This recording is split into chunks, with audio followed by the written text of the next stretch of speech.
Salut à tous, grosse vidéo aujourd'hui comparative, ça fait longtemps que j'en avais pas faite, vous me direz si ça vous plaît. J'ai repris un petit peu le format du vendeur automobile et j'ai réadapté certaines choses parce que c'était assez factuel je trouvais, et après il y a une partie toujours qui est subjective au niveau éventuellement du comportement routier, du style, donc le fait de rester sur des choses plus factuelles et de les mettre en plus en perspective en tout cas sur la voiture donc électrique, c'est plutôt intéressant. Donc bien sûr, c'est dans le titre, on va parler de la R5 et de la Dolphin Surf. Donc petite intro, et puis je vous ai fait un petit chapitre juste en dessous, donc vous pouvez éventuellement avancer, mais logiquement la vidéo devrait aller très vite, et à la fin donc il y aura une petite conclusion donc par rapport au véhicule moi personnellement que je choisirais, et on pourrait mettre des points, voilà, si vous êtes sage à la fin donc de la vidéo. Donc tout d'abord, le marché, donc le véhicule donc R5, aujourd'hui il est très récent. Il y a eu en France 12 000 véhicules a priori de vendus. Alors au moment où j'ai fait la vidéo, c'était il y a déjà une semaine, donc ça évolue hein, puisqu'ils en vendent à peu près 1000, 2000 par mois. Donc sur l'Europe, ils ont prévu cette année a priori 70 000 véhicules. Pour la Dolphin Surf, c'est 360 000, donc c'est un véhicule qui en Chine se vend bien, c'est un véhicule qui est plutôt international, la R5 étant plus franco-française. On verra avec Luca De Meo s'il arrive à faire que cette Renault 5 soit une réussite. Alors, je ne pense pas à l'international, mais en tout cas en Europe. Le réseau des garages, ça c'est très important. Renault est une marque historique, ça fait une centaine d'années qu'ils existent. Ils ont plus de 550 garages. Il y a voilà des petits garages, des plus gros, etc. Chacun choisira donc éventuellement ce qu'il souhaite. De l'autre côté, avec la Dolphin Surf, donc BYD, il y a une cinquantaine et ils ont un objectif, je crois que c'est d'ici la fin de l'année ou en tout cas l'année prochaine, d'en avoir une centaine. Après, on a des succursales, on va dire, on a des indépendants chez Renault, mais Renault a aussi donc son propre réseau donc qui lui appartient ou qui est assimilé. Donc voilà, le point en tout cas, si on devait en donner un là cette fois-ci, ça serait plus pour Renault et la R5, et on verra donc par la suite du fait aussi que le véhicule est français. L'autonomie. Donc d'ailleurs, on a parlé donc du comparatif entre la R5 et la Dolphin Surf. Je suis tellement allé vite dans cette vidéo, j'ai pris donc le milieu de gamme des deux véhicules, c'est-à-dire une techno pour la R5 en batterie 40 kWh actuellement en NMC, puisqu'il devrait y avoir des améliorations et des modifications d'ici la fin de l'année ou début de l'année prochaine, a priori grand maximum. Donc on est à 312 km WLTP. Et pour la Dolphin Surf, donc j'ai pris pareil la milieu de gamme, donc on est à 220 km pour les 30 kWh, je n'ai pas pris celle-ci, qui est moins chère, hein, à 20 000 €, vous verrez au niveau des prix, on est dans les mêmes équivalences. La 43,2 kWh en batterie LFP, on y reviendra aussi sur les consos et les poids, etc. Donc, faire assez rapidement, on est à 308. Donc pour moi, au niveau du WLTP, en tout cas, la Renault est un petit peu mieux, et on voit bien que technologiquement parlant, en tout cas la Renault n'est pas moins bien, ou pire, c'est on va dire une équivalence avec d'un côté une batterie NMC, de l'autre une batterie LFP. C'est vrai que les batteries LFP ont un gros avantage, c'est d'avoir énormément de cycles. Donc si même on avait 200 km réels, par exemple, par rapport à de l'hiver, par rapport à être sur d'autoroute ou quoi que ce soit, et bien même si on fait un minimum de 3 à 4 000 cycles, ça veut dire qu'on fait vraiment un minimum de 500 à 800 000 km. Donc clairement, les deux, par rapport à leur WLTP, sont dans la moyenne, sont en tout cas plutôt bonnes. Au niveau des consommations, donc la Renault est un petit peu meilleure, 14,8 kWh, l'autre est à 15,5 kWh, ce qui est paradoxal, hein, on verra au niveau du poids, alors que la Dolphin est plus légère, et on sait que Renault a un rotor bobiné, alors qui est beaucoup décrié, je comprends pas par rapport en fait à sa consommation. Je ne pense pas que le rotor bobiné soit un réel problème, même par rapport à la puissance, même par rapport au couple. Moi je le trouve très bien. Moi c'est plutôt par rapport au comportement routier, donc au châssis, qui est malheureusement adapté, et c'est surtout de ne pas avoir de one pédale, et on sait que eh bien, on n'a pas une régénération qui est optimale, surtout qu'on a des palettes au final. Moi je trouve que ça sert à rien, chacun fait comme il veut. En fait, on peut progressivement choisir son mode et éventuellement donc sa régénération. On sait quand même, sans utiliser de palette, la régénération la plus puissante, c'est quand même celle qui va donner donc et de renvoyer dans la batterie de la meilleure façon, et donc finalement d'éviter de freiner. Donc au niveau du poids, c'est assez étonnant. La R5, 1447 kg. Donc à mon sens, c'était plutôt bien, mais c'est quand même pas foufou par rapport à la Dolphin Surf qui fait 1370 kg. Donc en version bien sûr boost. On va avec la version max à 1390 kg. On est sur des batteries LFP en plus, donc la densité est logiquement moins bonne. Donc la Renault est en batterie NMC, c'est pas logique. La batterie fait 237 kg a priori sur les 40 kWh. J'essaierai de vous mettre ces petites informations là. Pour moi, on voit bien que la Dolphin Surf a priori sur la partie châssis et intégration surtout des batteries, ça ne veut pas dire que le comportement routier est meilleur sur cette traction-là que l'autre, hein. Les deux sont bien sûr en traction, mais l'intégration en fait de la batterie, a priori, malgré que ça soit en LFP, se fait beaucoup mieux. 1370 kg pour une citadine avec une batterie donc de 43,2 kWh, bref, 43 kWh, franchement, on peut pas dire que c'est léger, mais si vous êtes connaisseur, je trouve que c'est quand même très bien. Pour les puissances de charge, c'est kiff bourricot, ce qui est d'ailleurs dommage, hein, on pourra venir très rapidement. Donc pour la Renault, c'est 40 kW, et pour la Dolphin Surf, c'est 85 kW. Donc j'essaierai de vous le mettre ici. C'est pas bon pour les deux, sauf que la batterie NMC normalement a une meilleure densité. Avec une batterie de 40 kWh, on aurait pu avoir plus, au moins 100, 120. Donc on voit bien que Renault a des efforts à faire là-dessus. On l'a vu avec Alpine et Vercors, ils ont réussi avec une batterie plus grosse à avoir une meilleure puissance. Donc c'est quelque chose à améliorer. Pour le chargeur, donc en AC, ils sont toutes les deux en 11 kW, donc c'est très bien. On parlera juste après du V2L, hein, ça c'est important. Et en termes de charge, chez Kif Bourricot, la Renault est donnée en 15,80 en 30 minutes, et la Dolphin Surf est donnée aussi en 30 minutes, un 10,80, et il le donne des 30,80 en 22 minutes. Bon, à 30,80, je trouve que c'est ridicule. En fait, on devrait partir sur une norme de 10,80. Donc pour moi, vous me direz ce que vous en pensez, c'est kiff, en tout cas bourricot. Alors le bidirectionnel, sur la Dolphin Surf, on est à 3,3 kW, hein, je vous mettrai toujours les informations ici, donc c'est très bien. Et pour la Renault, c'est 3,7 kW, et en plus, donc au-delà d'avoir un V2L, on va dire, un simple bidirectionnel, on a un V2G, donc logiquement, on devrait pouvoir gérer entièrement la batterie, et avec la maison, et aussi avec le réseau. J'aurais tendance que par rapport à la puissance et par rapport en fait à ce système-là, à donner un petit point en plus donc pour la R5, il manquera quoi en fait? Je vous le dirai dans la conclusion actuellement, c'est la batterie en fait LFP, en espérant qu'elle ait aussi une bonne puissance. En parlant de puissance, on va parler donc du moteur, la Renault 5 120 chevaux à 9 secondes, donc c'est plutôt très bien. Après voilà, je l'ai déjà dit au niveau de Renault, donc par rapport à la traction, le comportement routier, il y a mieux. La Dolphin ne fait pas mieux en fait par rapport à son comportement routier, notamment avec le 156 chevaux, mais là sur la version Boost c'est 88 chevaux et on est à 12,1 secondes, donc clairement c'est pas bon, c'est nul, et le 156 chevaux est donné dans les 9 secondes aussi, donc ça veut dire que sur la version haute, la puissance qui est donnée finalement n'est pas traduite dans le véhicule. En fait, voilà, il y a une bride quelque part obligatoirement. Donc, puisque la R5 en plus grosse batterie, donc un peu plus lourde, et 150 chevaux, et je crois donner aux alentours des 8 secondes.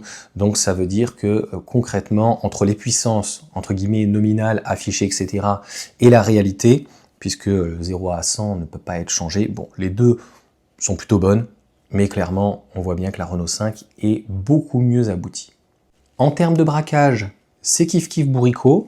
On est pour la R5 à 10,3 mètres et pour la Dolphin 10,5 mètres. Alors je viens de me rendre compte, c'est en direct, que je n'avais pas mis la taille. De mémoire, la R5 fait 3,93 m et la Dolphin Surf fait 3,99 m.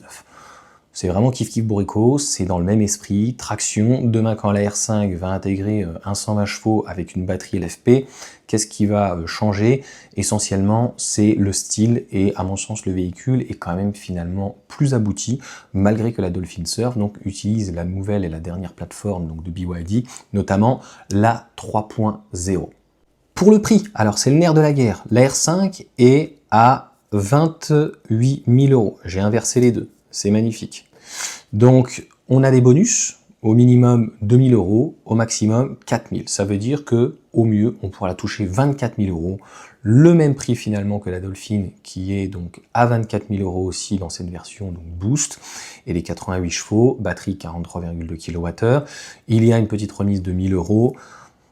Pour le prix, la Dolphin fait un peu mieux, sans aide entre guillemets de l'État, mais c'est un véhicule qui est fabriqué à 100% en Chine.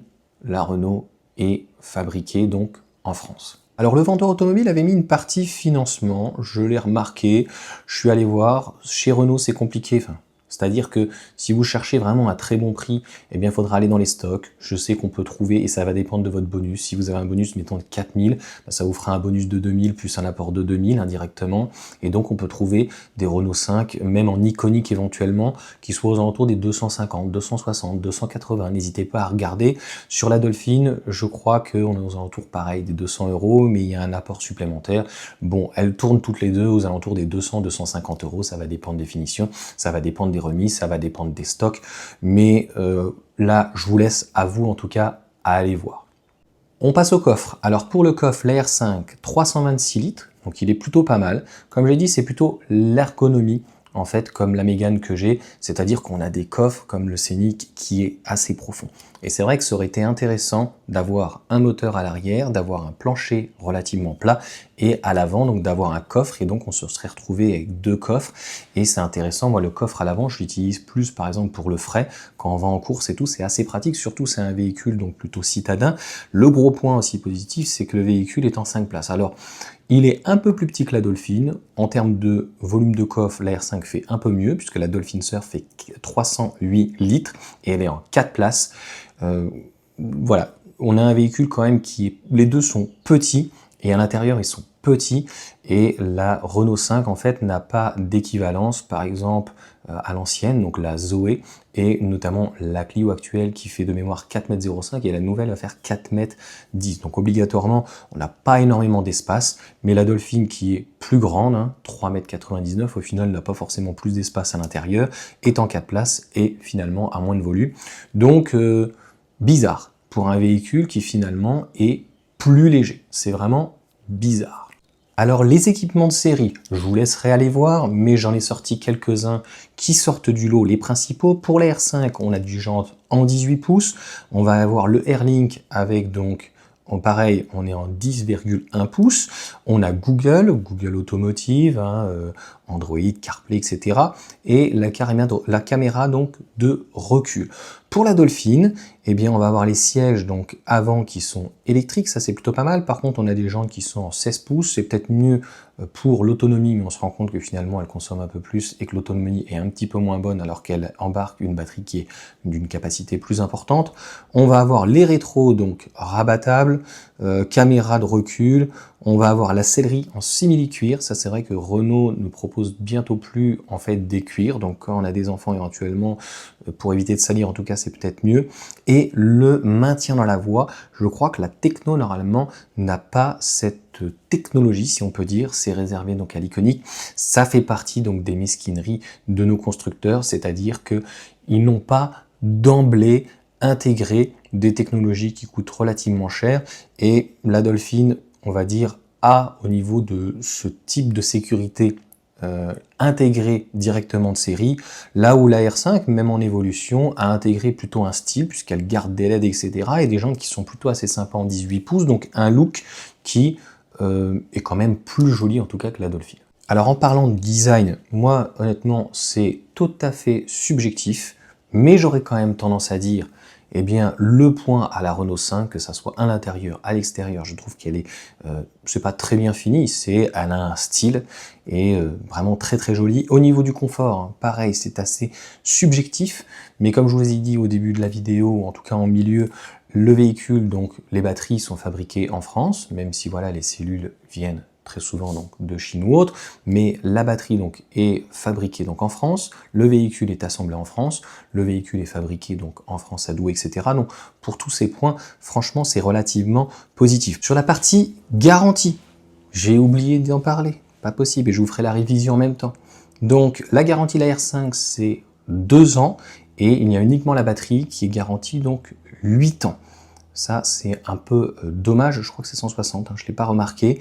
La BYD, elle, c'est 7 ans, et la batterie, donc 8 ans, et jusqu'à 200 000 km. Donc pour une citadine, je pense que c'est largement suffisant.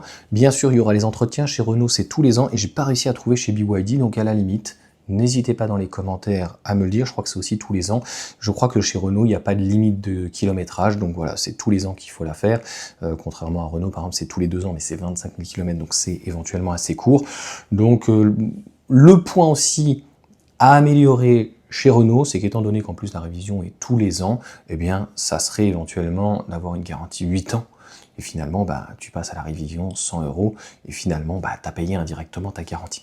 Mais en tout cas, ça te permet quand même d'avoir une garantie donc plus étendue, notamment sur le moteur. Voilà, moi le garage Renault, entre guillemets, à 50 ans, Yveline m'a dit, normalement ça passe, hein, mais je trouve que c'est un petit peu juste au niveau de la garantie, notamment sur le moteur. 8 ans, sinon, batterie moteur. Donc si Valeo avec Renault est fier donc de ce moteur à rotor bobiné, donc qui n'a pas d'aimant permanent et donc pas de terre rare, et bien éventuellement. Donc ça c'est à pondérer, tu vois. Côté positif par rapport en fait à l'assemblage du moteur, à la conception, mais c'est dommage en fait de ne pas aller jusqu'au bout et de garantir, d'avoir une certitude parce que voilà le moteur, notamment chez Renault, il est donc pas donné. Alors en conclusion, si je devais donc donner des points donc sur la BYD, eh bien je noterais que le véhicule est quand même mondial. Ils pensent donc normalement ils ont vendu 360 000 unités. Donc c'est vraiment un gage de, en tout cas, qualité. C'est un véhicule qui va être mondial, avec donc des batteries à chaque fois, donc LFP, ça c'est aussi à mon sens un plus. Donc au niveau du prix aussi, donc on pourra retrouver une version à partir de 20 000 € sans aide de l'État. Donc au moins c'est une proposition intéressante. Des garanties, donc garantie 8 ans sur la batterie, et 200 000 km, et surtout donc sur 7 ans, bien sûr il y aura l'entretien qu'il faudra faire, et un véhicule qui est très bien fourni, hein, puisque même de base déjà, elle a déjà énormément d'options, et sur la deuxième, voilà, maintien à la voie, mais je crois que le premier l'a déjà, hein, de toute manière, mais caméra de recul, sellerie simili-cuir, etc., etc. Donc j'ai mis 5 points en résumé. Après il y a des choses qui sont kiff-kiff, comme notamment les consommations éventuellement. L'autonomie, en tout cas pour la Renault 5, est quand même meilleure, avec une plus petite batterie. Peut-être que c'est dû aussi à sa batterie NMC, même si logiquement la batterie NMC a donc un poids moins lourd, mais bon, bizarrement, elle est plus lourde. Donc sur le V2L, c'est quand même donc un gros plus. Les deux donc ne proposent pas exactement la même chose. On va avoir aussi les performances, donc 120 chevaux, 9 secondes, c'est clairement une très grosse différence. On aura un véhicule qui sera beaucoup plus dynamique. Au niveau du coffre et le fait qu'elle soit en 5 places, hein, si on la compare directement, bien sûr, c'est le but à la Dolphin. Et puis, au-delà des équipements, la Renault 5, en fait, au niveau du style, que ce soit intérieur ou extérieur, à mon sens, il n'y a pas photo. Donc on va dire 6 sur 5. J'aurais pu même rajouter sur la R5 le fait de son poids. Donc je l'avais noté ici, tu vois, 1 tonne 370, c'est vraiment très très très étonnant. J'ai recherché plusieurs fois et je suis tombé toujours donc sur cette chose-là. Donc pour moi, voilà, pour tous ces points, la Renault est mieux. Sur le prix aussi, donc la Dolphin est plus intéressante. Mais la question qu'il faut se poser au final, si on a 2000 ou 3000 € d'écart entre une version Boost pour la BYD et de l'autre côté une version Techno, est-ce que finalement les 2-3 000 € eh bien, d'écart sont suffisants? Bien sûr que oui. Et notamment, j'aurais pu mettre un 7e point à la Renault qui est fabriqué donc bien sûr en France. Donc l'autre véhicule étant fabriqué en Chine, et donc il n'y a aucune production française, il n'y a pas de salariés français, mis à part éventuellement les concessions, les garages et les vendeurs, mais encore une fois c'est des succursales, donc ce sont des indépendants, des réseaux indépendants, et donc le coût obligatoirement n'est pas donc le même. Voilà pour cette petite vidéo donc assez longue, en petit format. N'hésitez pas à me dire ce que vous en pensez, et est-ce que vous pourrez craquer plus pour une Dolphin, ou au final rester donc sur la R5. Je vous souhaite une bonne journée, et puis on se retrouve pour d'autres vidéos d'actualité.